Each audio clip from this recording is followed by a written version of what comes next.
दोस्तों, हिंदू धर्म में माँ लक्ष्मी को ऐश्वर्य की देवी माना गया है, माँ काली को शक्ति की, लेकिन माँ सरस्वती को सौंदर्य और शांति की सबसे अद्भुत देवी माना जाता है। आखिर क्यों उन्हें शारदा यानी सबसे निर्मल कहा जाता है? क्यों उनका दिन यानी बसंत पंचमी पूरे साल का सबसे खूबसूरत दिन माना जाता है? आज के इस विशेष एपिसोड में हम माँ सरस्वती के जन्म से लेकर उनके दिव्य सौंदर्य के रहस्यों तक सब कुछ विस्तार से जानेंगे। कल्पना कीजिए एक ऐसी दुनिया की जहां न कोई हवा की सरसराहट थी, न पंछियों का चहकना और न ही इंसानों की बोली। ब्रह्मा जी ने जब सृष्टि बनाई तो वह किसी वीराने जैसी थी।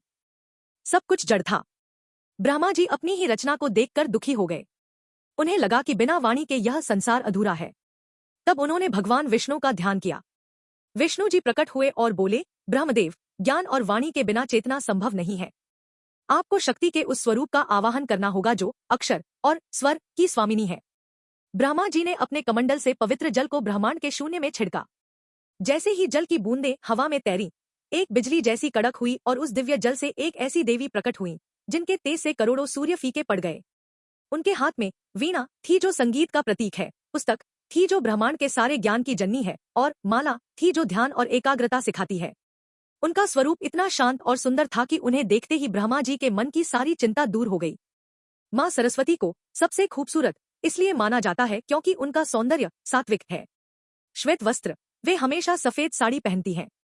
सफेद रंग पवित्रता और सच्चाई का प्रतीक है। यह वह रंग है जिसमें दुनिया के सारे रंग समा जाते हैं। सौम्य मुस्कान, उनके चेहरे पर हमेशा एक शांत मुस्कान होती है जो उस इंसान को मिलती है जिसके पास अपार ज्ञान हो। कला की जननी, दुनिया की हर सुंदर चीज, चाहे वो कविता हो, पेंटिंग हो या संगीत, वह माँ सरस्वती का ही अंश है। इसीलिए सौंदर्य की असली परिभाषा माँ सरस्वती ही है। अब सवाल आता है कि उनका दिन यानी बसंत पंचमी क्यों मनाई जाती है? असल में जिस दिन माँ सरस्वती का जन्म हुआ वह माघ महीने के शुक्ल पक्ष की पंचमी थी।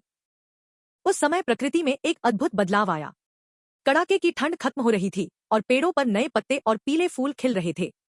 पीला रंग, बसंत ऋतु में चारों ओर सरसों के पीले खेत लहलहाते हैं। पीला रंग ऊर्जा और नई शुरुआत का प्रतीक है। इसीलिए माँ सरस्वती के जन्मदिन पर सब कुछ पीला होता है, पीले कपड़े, पीला भोजन और पीला श्रृंगार।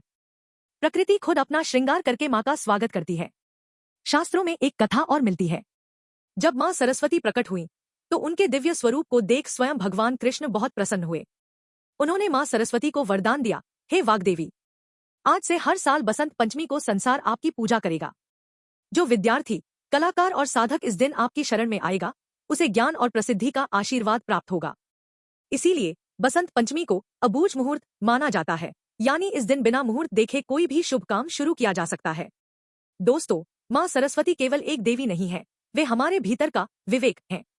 वे हमें सिखाती हैं कि धन, लक्ष्मी और शक्ति काली से भी बड़ा ज्ञान है। क्योंकि धन चोरी हो सकता है, शक्ति क्षीण हो सकती है, लेकिन ज्ञान हमेशा बढ़ता रहता है।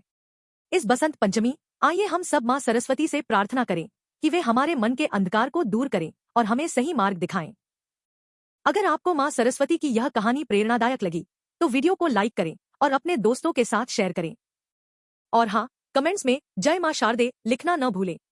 पौराणिक कथाओं को एनिमेटेड अंदाज में देखने के लिए सब्सक्राइब करें भक्ति AI जंक्शन को। मिलते हैं अगली दिव्य कथा के साथ। जय श्री कृष्णा।